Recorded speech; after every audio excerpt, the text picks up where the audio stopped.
Ito naman is hindi siya nagpa-rate, pero nagpa-advise siya kasi nga daw, nasasaktan daw ang kanyang asawa. Madalas din daw siyang inaayawan ng mga naging chicks niya dahil nga sa sakit ng hagod. Ayan, ayusin natin yung camera. Hi guys, welcome back. So, ayun na nga guys, hindi pa tayo natatapos dahil panay trending pa rin. Grabe sa pagkaka-trending naman. Ayan, madami pa rin talaga nakaka-relate doon sa pinost ko na about sa baluktot na pipino. So, ngayon, meron naman tayong tatalakayin, which is, eto guys ha, matagal na tong na-send sa akin. Matagal, alam niyo ba guys, kung magkataka kayo, bakit panay may nagsisend sa'yo? Okay, ito yung kwento lang, no? Year 2016 pa kasi ako nag-start sa ganitong content sa YouTube. Dati hindi naman pa ganito, pero more on story, tapos doon nagsimula yung mga confessions, yung may mga nagpapa-send ng mga kanilang mga confessions, tapos, ang ano pa nga, no, wala pa akong page noon. Nagsisend lang sila sa mga email, okay? Sa email, tapos hanggang sa gumawa ako nitong page ko, which is 2019. 16, tapos 2019, di ba? So, talagang, alam niyo yun, hindi na bago sa akin yung may mga ganito. Kasi nga, syempre, yung mga iba na nagsisend ng mga confession, ayun, nadadala. Or sabihin na natin na hindi naman talaga confession yung gusto nyo. Gusto nyo lang ipakita yan. Mga M lang talaga kayo, 'di ba? Talagang inabutan lang kayo ng pagkatigang. 'Di ba? So, sa magtataka no kung bakit may mga panay nagsisend, ito yung kasagutan, which is na matagal na po kasi ako sa industry talaga. Matagal na po ako sa ganitong content, which is 2016 pa. Para to sa mga legit na nakasubscribe sa aking channel na Gracia Kens. Dati nga hindi pa Gracia Kens. Dalawa kasi yung channel ko, which is yung isa na wala. Una is Madam Gracia. Kaya yung iba is natawag ako Madam kasi doon nag-start talaga.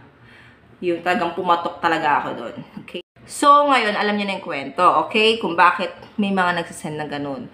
So, babalikan lang natin yun. Okay? Kung meron baluktot, meron naman yung mga nagbubukol. Ano ba mga pinaggagawa niyo? Bakit mga naggagawa yung mga itsura niyan? Okay? Meron kasing nag-send sa akin. Alam ko na, ano ko na din to na-video ko na din to Pero sige, ngayon ikwento na lang natin. Na kaya din daw siya, alam niyo yun, iniiwan kasi nga, may mga bukol-bukol. Which is, sadya niya pinalagay. Alam niyo naman siguro kung ano yung tinutukoy kung bukol-bukol na yan. Sadya niya pinalagay yan. Dahil akala niya is pag wala nagpalagay siya nun, magugustuhan ng kanyang magiging asawa o magiging girlfriend.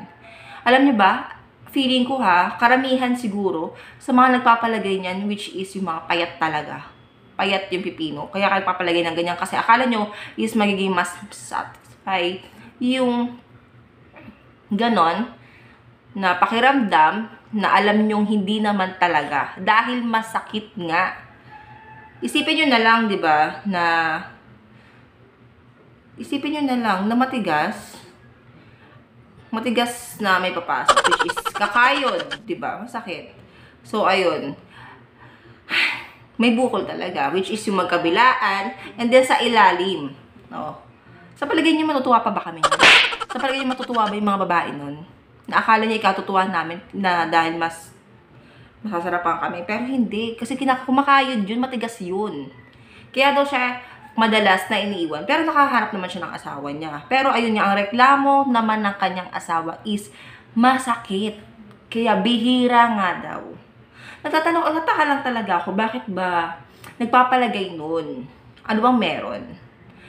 Parang yung mga napapanood ko lang din sa mga KMJS, di ba, ipapaturok naman. Yung iba si papalagay, yung bilog, yung nakukuha sa, sabi nila, yung sa may bote ng alak. Di ba?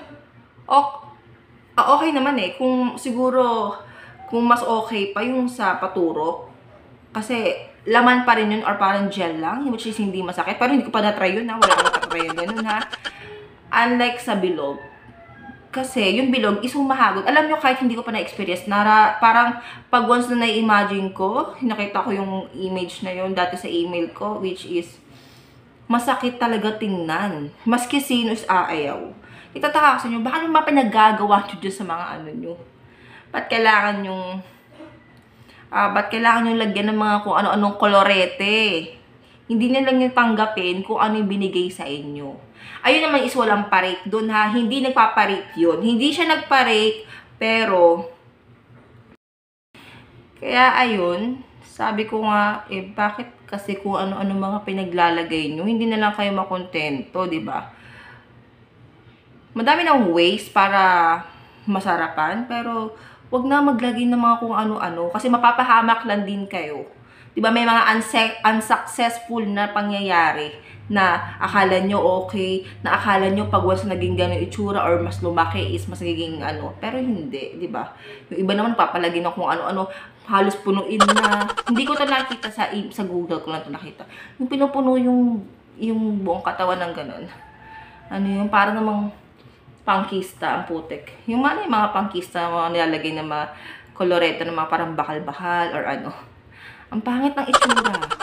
Bukol-bukol. 'Di ba? So, hindi to nagpaparate. Nagpapa-advise lang to sa akin dati.